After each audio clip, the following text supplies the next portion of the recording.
Baik, bismillahirrahmanirrahim. Assalamualaikum warahmatullahi wabarakatuh. Waalaikumsalam warahmatullahi wabarakatuh. Waalaikumsalam warahmatullahi Alhamdulillah, wabarakatuh. nahmaduhu wa nasta'inu wa nastaghfiruh wa na'udzubillahi min syururi anfusina wa min sayyiati a'malina.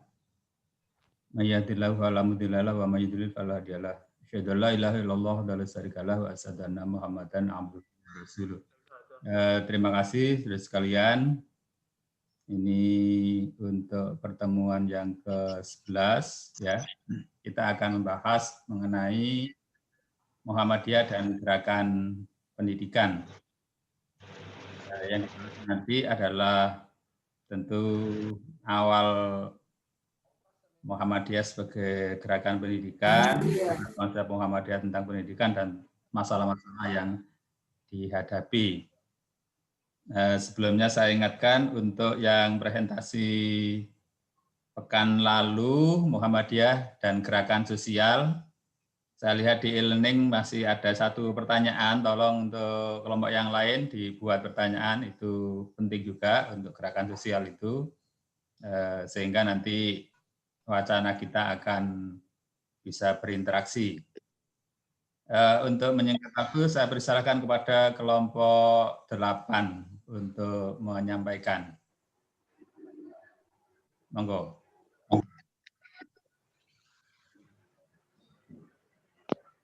Ya. Oke, saya di sini dari kelompok 8. Bisa dimunculkan wajahnya, Kak Damayanti? Oh iya, Pak. Ya. Oh iya, Pak. Wajahnya dimunculkan, ya. Nah, di sini saya akan menyampaikan tentang Muhammadiyah dan gerakan pendidikan. Ayo lanjut lagi. Lanjut screen-nya. PPT-nya lanjut, ayo. Lanjutkan halaman kedua.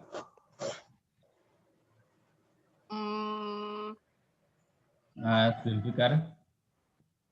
Mas Zulfikar, screen-nya. Ya. Nah, oke. Di sini dibagi menjadi 3 ya, pemikiran dan gagasan Muhammadiyah di bidang pendidikan. Nah, kebetulan saya akan menyampaikan ini, pemikiran dan gagasan Muhammadiyah di bidang pendidikan. Selanjutnya, oke nanti saja. Ayo langsung. Lagi Mas, screen-nya.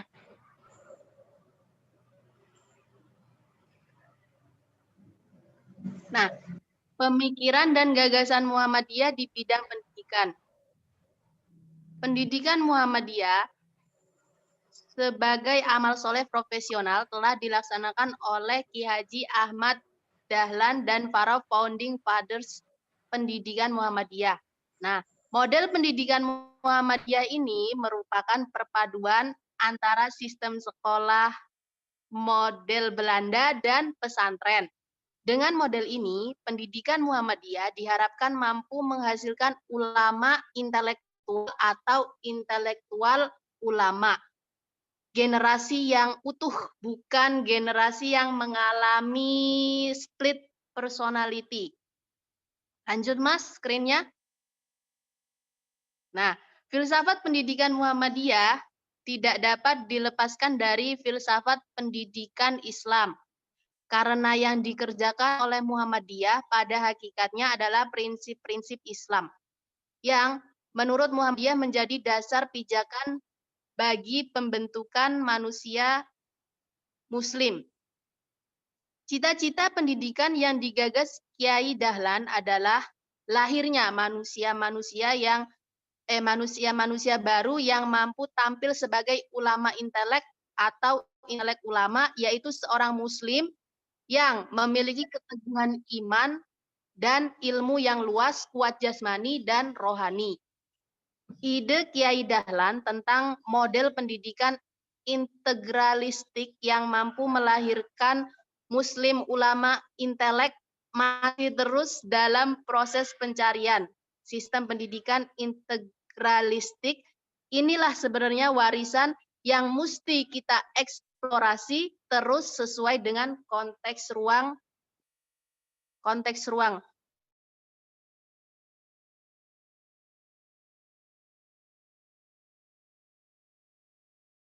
Aduh, macet, Rek.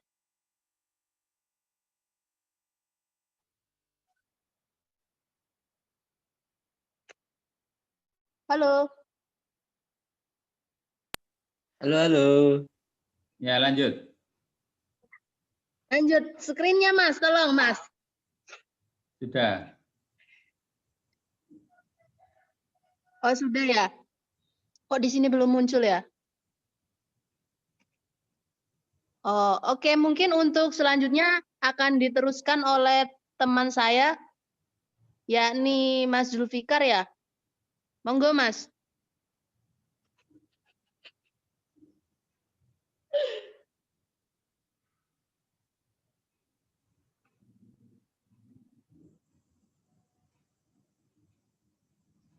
Ya, silakan.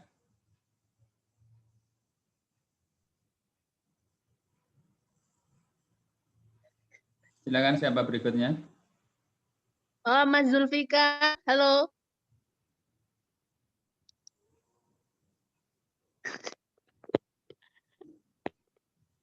Itu screen-nya putus. Coba dari saya saja ya. Iya, Pak.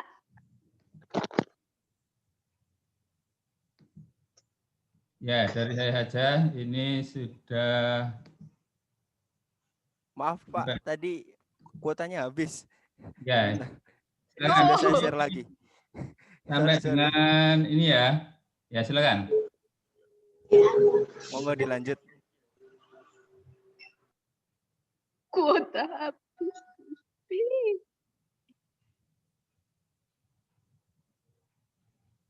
Ya, screen-nya sudah ditampilkan. Ya. Silakan.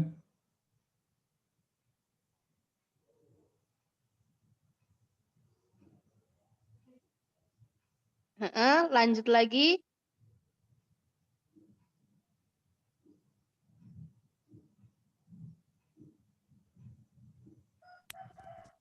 Monggo.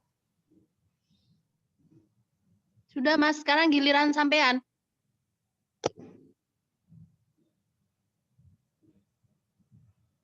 Yang lainnya enggak ada. Oh iya, giliran saya Pak. Ya. Ya. Strategi dan implementasi itu ya. Iya. Iya. Bismillahirrahmanirrahim.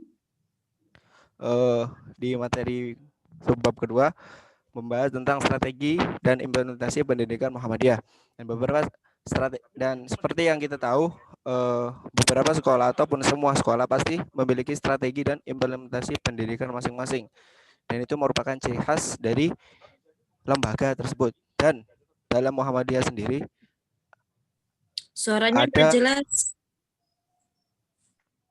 Halo, jelas? Lanjut. Jelas. Nah, beberapa Jelas lanjut. saya ulangi, seperti yang kita tahu, pasti seluruh lembaga yang ada di Indonesia ini memiliki strategi masing-masing. Nah, sebagai ciri khas mereka. Strategi membangun sekolah Muhammadiyah yang bermutu dapat dilakukan dengan cara sebagai berikut. Yang pertama adalah penguatan visi, karena setiap lembaga ataupun sekolah pasti memiliki visi sebagai tujuan dari sekolah tersebut. Yang ke B adalah membuat evaluasi diri, karena sebuah lembaga ketika selesai melakukan suatu kegiatan pasti ada yang namanya evaluasi untuk pembenahan tahun ke depannya masing-masing. Dan C ada penguatan kepemimpinan dan teamwork. D peningkatan kompetensi pendidik dan tenaga kependidikan. E pengembangan kurikulum dan pembelajaran sebagai sarana supaya anak-anak yang belajar itu tidak bosan.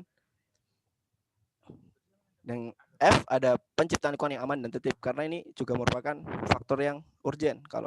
Kalau anak-anak belajar di lingkungan yang tidak aman atau tidak tertib, mungkin itu bisa mempengaruhi psikis mereka dan berakibatkan mereka belajar dengan tidak maksimal. Akhirnya mereka juga mendapatkan hasil yang tidak maksimal. Dan G monitoring dan evaluasi seperti yang saya sebutkan tadi. Selanjutnya, salah satu ciri khas pendidikan Muhammadiyah adalah ismubah. Mungkin dulu yang pernah sekolah di Muhammadiyah SD ataupun SMP ataupun SMA pasti tidak asing dengan istilah ismubah. Ismubah merupakan identitas khas sekolah-sekolah Muhammadiyah yang merupakan amanat muktamar dan harus dilaksanakan. Dalam perjalanan Muhammadiyah dan program pendidikannya, sejak awal abad ke-20 hingga sekarang diibaratkan seperti dua sisi mata uang. Dalam sudut pandang Muhammadiyah, pendidikan adalah salah satu sarana dakwah dan persyarikatan. Hal itu ditopang dengan pemahaman warga persyarikatan yang tetap menempatkan dunia pendidikan sebagai bentuk pembangunan sumber daya manusia pada umumnya. Nah, mungkin itu yang perlu kita garis bawahi adalah ciri khas ataupun strategi pendidikan yang diusung oleh Muhammadiyah adalah dengan ismubah. Monggo bisa dijelaskan ke subbab selanjutnya. Insya Allah akan dijelaskan oleh Mbak Regina. Afadhal. Subbab yang ketiga, masalah-masalah yang dihadapi Muhammadiyah di bidang pendidikan. Nomor 1, masalah pendidikan. Berkembang amal usaha Muhammadiyah khususnya dalam bidang pendidikan yang sangat pesat secara kuantitatif belum diimbangi peningkatan kualitas dan sehingga sampai batas tertentu kurang memiliki daya saing yang tinggi serta kurang memberikan sumbangan yang lebih luas dan inovatif bagi pengembangan kemajuan umat dan bangsa. Dan nomor 2, permasalahan profesionalisme guru. Salah satu komponen penting dalam kegiatan pendidikan dan proses pembelajaran adalah pendidik guru. Betapapun kemajuan teknologi telah menyediakan berbagai ragam alat bantu untuk meningkatkan efektivitas proses pembelajaran, namun posisi guru tidak.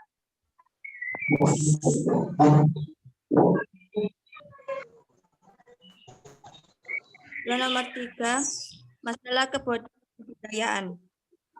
Kebudayaan yaitu suatu hasil budaya manusia baik bersifat material maupun mental spiritual dari bangsa itu sendiri ataupun dari bangsa lain.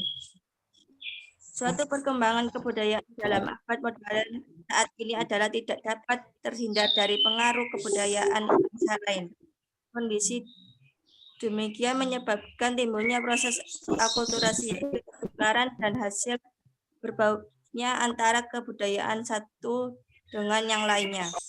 Permasalahan yang keempat, strategi pembelajaran. Menurut Suyanto, era globalisasi dewasa ini mempunyai pengaruh yang sangat signifikan terhadap olah pembelajaran yang mampu memberdayakan para pelajar memberdayakan para pendidik. Tuntutan global telah mengubah paradigma pembelajaran dari paradigma pembelajaran tradisional. Paradigma pembelajaran baru Suyanto menggambarkan paradigma pembelajaran sebagai berpusat pada guru, menggunakan media tunggal, berlangsung secara tradisional. Interaksi guru murid berupa pemberian informasi dan pengajaran berbasis virtual dan pengetahuan.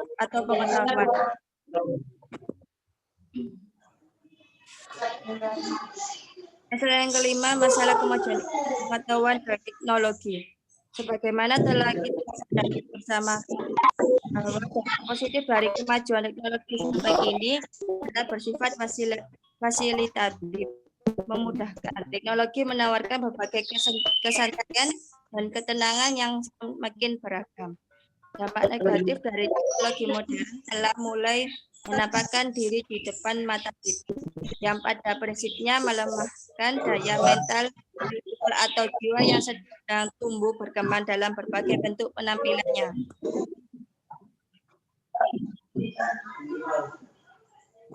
Dampak yang keenam, dampak negatif dari era globalisasi adalah krisis kepribadian.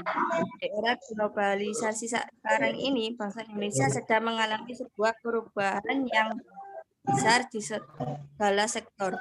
Ini dibuktikan dengan kemajuan ilmu pengetahuan dan teknologi yang begitu.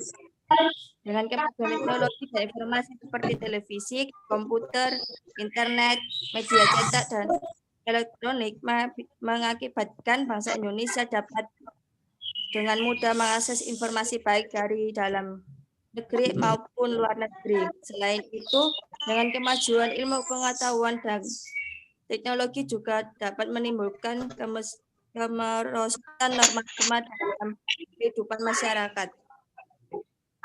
Kebobrokan akhlak, perilaku serta bentuk penyimpanan lainnya yang kini telah merebak dalam masyarakat Indonesia, khususnya generasi muda.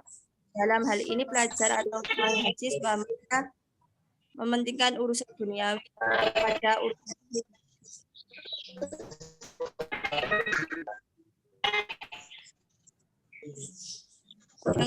ini solusi atas tentang yang dihadapi Muhammadiyah dalam bidang pendidikan. Beberapa tantangan yang dihadapi Muhammadiyah dalam bidang pendidikan seperti yang disebutkan di atas. Ahmad Haris Zubai, Sekretaris 2 Majelis Syarih dan Pengembangan Pemikiran Islam PP Muhammadiyah periode 1995 sampai 2000 bahwa kendati jumlah Islam mayoritas 82,2% di Indonesia, namun kualitas cukup memperhatikan dibanding umat lain karena beberapa faktor tidak terluka dalam kualitas tapi kualitas baik dalam kualitas intensitas maupun paham dan persepsi agamanya. Selain itu, kualitas budaya umat Islam juga melatar belakangi mengapa umat Islam tidak